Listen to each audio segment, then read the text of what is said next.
Iran पर बड़ा आतंकी हमला, 8 लोगों की मौत। ईरान में खामनेई की सत्ता पलटने की साजिश। यूक्रेन में ज़ेलेंस्की को सत्ता से हटाने की तैयारी। हमास पर अचानक क्यों इतना भड़क गए ट्रंप।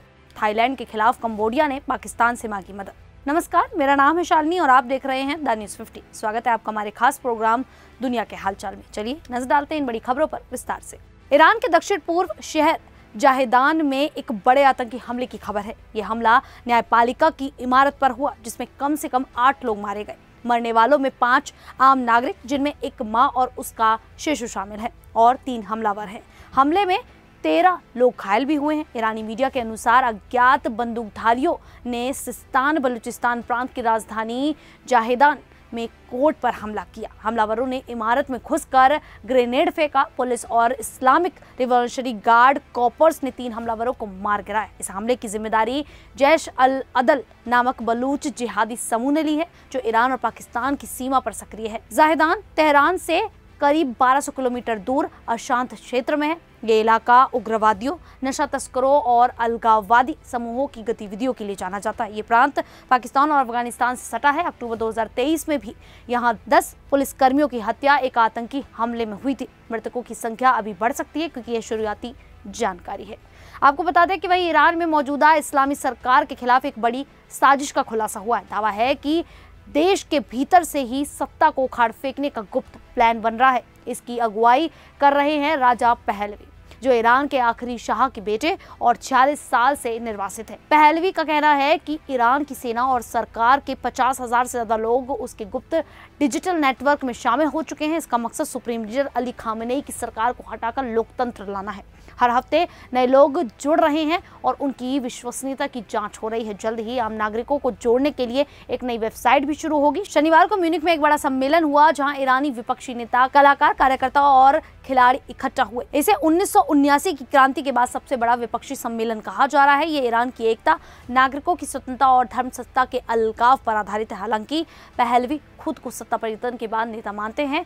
कुछ लोग कहते हैं कि वे विपक्ष को एकजुट करने में नाकाम रहे हैं और उनकी शाही पृष्ठभूमि लोकतंत्र के लिए रुकावट बन सकती है। तो वहीं दूसरी तरफ यूक्रेन के राष्ट्रपति ज़ेलेंस्की भी मुश्किलों में फंस सकते हैं। देश की भ्रष्टाचारी विरोधी एजेंसियां NABU और SAPO उनके करीबी सहयोगी तिमूर मिंडिच की जांच कर रही है। मिंडिच एक बिजनेसमैन और क्वार्टर 95 प्रोडक्शन कंपनी के सह मालिक हैं, जिसे ज़ेलेंस्की ने राष्ट्रपति बनने से पहले शुरू किया था। इन एजेंसियों ने उस फ्लैट में मिंडिच की बातचीत रिकॉर्ड की, जहां 5 साल पहले ज़ेलेंस्की ने अपना जन्मदिन मनाया था। यूक्रेनी मीडिया प्रावदा के अनुसार इस रिकॉर्डिंग में ज़ेलेंस्की की भी आवाज हो सकती है, लेकिन अभी ये साफ नहीं है कि टेप में भ्रष्टाचार से जुड़ी कोई बात है या नहीं।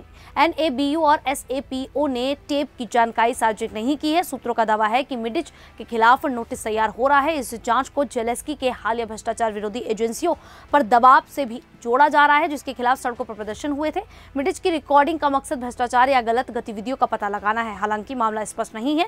मिंडिच ज़ेलेंस्की के करीबी हैं और रिकॉर्डिंग उनके फ्लैट में हुई है, इसीलिए यह मामला यूक्रेन की सियासत में संवेदनशील हो सकता है। वहीं अमेरिकी राष्ट्रपति डोनाल्ड ट्रंप ने गाजा में सीजफायर वार्ता टूटने का दोष हमास पर लगाया और इजरायल को हमास के खिलाफ सैन्य कार्रवाई तेज करने की खुली छूट दे दी है। स्कॉटलैंड यात्रा के दौरान ट्रंप ने कहा कि हमास समझौता नहीं चाहता और हिंसा फैलाना चाहता है। पहले ट्रंप को भरोसा था कि 60 दिन का सीजफायर हो सकता है, जिससे बंधकों की रिहाई और गाजा में मानवीय सहायता पहुंचाई जा सकती है। इसके लिए उन्होंने स्टीव विटकॉफ को शांति वार्ता के लिए भेजा था, लेकिन अब वार्ता विफल हो गई है। ट्रंप ने इजरायली पीएम बेंजामिन नेतन्याहू के साथ बातचीत को निराशाजनक बताया और कहा कि अब हमास को खत्म करना होगा। उन्होंने कहा कि हमास आखिरी दौर में बातचीत से पीछे हट गया, जिससे उनकी मंशा साफ है। ट्रंप ने यह भी कहा कि हमास के पास अब कम बंधक बचे हैं, इसीलिए वे समझौता नहीं चाहते। अमेरिका ने गाजा के लिए $60 मिलियन की सहायता दी, लेकिन ट्रंप का कहना है कि इसे हमास छीन लेता है। मिस्र और कतर के अधिकारियों ने वार्ता में रुकावट को सामान्य बताया, जबकि एक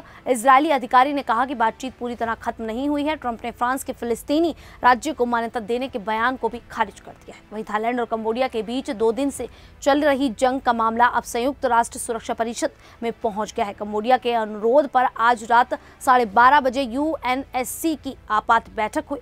कंबोडिया ने इस बैठक के लिए पाकिस्तान से मदद मांगी थी, क्योंकि वर्तमान में पाकिस्तान UNSC का अध्यक्ष है। पाकिस्तान के राजदूत आसिम इफ्तिखार अहमद ने इस मांग को मान लिया। भारत से 5000 किलोमीटर दूर थाईलैंड और कंबोडिया के बीच सीमा विवाद को लेकर तनाव बढ़ गया है। दोनों देश एक दूसरे पर हमले कर रहे हैं। कंबोडिया का दावा है कि थाईलैंड ने उसके क्षेत्र में F-16 फाइटर जेट से बमबारी की और प्रतिबंधित क्लस्टर बमों का इस्तेमाल किया। इस वजह से कंबोडिया ने UNSC से हस्तक्षेप की मांग की है। कंबोडिया के पीएम हुन मानेट ने फेसबुक पर लोगों से शांति बनाए रखने की अपील की और कहा कि उनका देश हमेशा शांतिपूर्ण तरीके से विवाद सुलझाना चाहता है, लेकिन थाईलैंड के हमलों के कारण उन्हें जवाब देना पड़ रहा है। उन्होंने लोगों से सीमावर्ती इलाके खाली करने और बाकी जगहों पर सामान्य गतिविधियां जारी रखने को कहा है। खैर, अब इस पूरी जानकारी को लेकर आप लोगों की क्या राय है, अब हमें कमेंट करके जरूर बताइएगा। अभी के लिए इतना ही, फिर हाजिर होंगे ऐसी ही देश और दुनिया से जुड़ी बड़ी खबरों के साथ। तब तक के लिए देखते रहिए द न्यूज़ 15।